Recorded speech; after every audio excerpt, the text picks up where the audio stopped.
cours de mes visites dans chacune des communes de la circonscription, j'ai pu constater l'extraordinaire vitalité du monde associatif. Ce n'est pas une surprise pour moi, en tant que maire de Vertou ou conseiller régional, je suis très souvent au contact des associations et connais bien leurs difficultés, leurs problèmes, mais aussi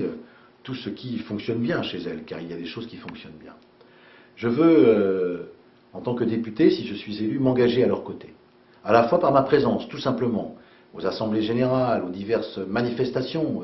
qu'elles organisent, car ce sont des moments privilégiés pour comprendre l'activité associative, pour dialoguer avec les différents bénévoles dont la mission est absolument indispensable. Mais j'entends aussi, si vous me faites confiance, travailler aux côtés des associations pour améliorer un certain nombre de choses, pour améliorer un certain nombre de textes.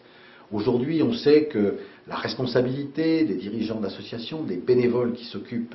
au quotidien des autres, pose un certain nombre de sujets qu'il faut résoudre. La responsabilité civile, la responsabilité financière, même la responsabilité pénale de ces dirigeants est quelquefois mise en cause. Les normes qui s'imposent aux associations, et je pense par exemple aux normes que l'on voit en matière sportive et qui nécessitent à chaque fois des investissements de plus en plus importants pour l'association, voire pour les communes qui les hébergent, nécessitent une réflexion entre l'État, les fédérations sportives, les clubs eux-mêmes, les clubs sportifs eux-mêmes, pour pouvoir trouver des solutions pour que, en ayant des normes qui doivent exister bien évidemment, on veille à ne pas pénaliser financièrement trop les communes ou les associations.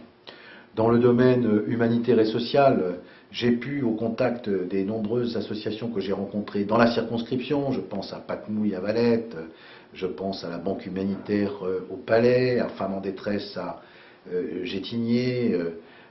à l'Art du Bois à Saint-Lumine de Clisson, j'ai pu toucher du doigt, au fond, tout l'investissement bénévole, d'ailleurs admirable, d'un grand nombre de concitoyens. Et je crois qu'un député se doit d'être présent à leur côté et qu'ils sachent qu'ils peuvent compter sur moi. Je pense enfin à toutes ces associations qui œuvrent dans le domaine du handicap et permettez-moi de citer l'association Handicap Acoustique 44 que j'ai rencontrée et qui se bat pour la reconnaissance de l'hyperacousie qui est un handicap extrêmement difficile et qui aujourd'hui n'est pas reconnu par les différentes autorités ou les différentes réglementations. Donc voilà, je veux dire à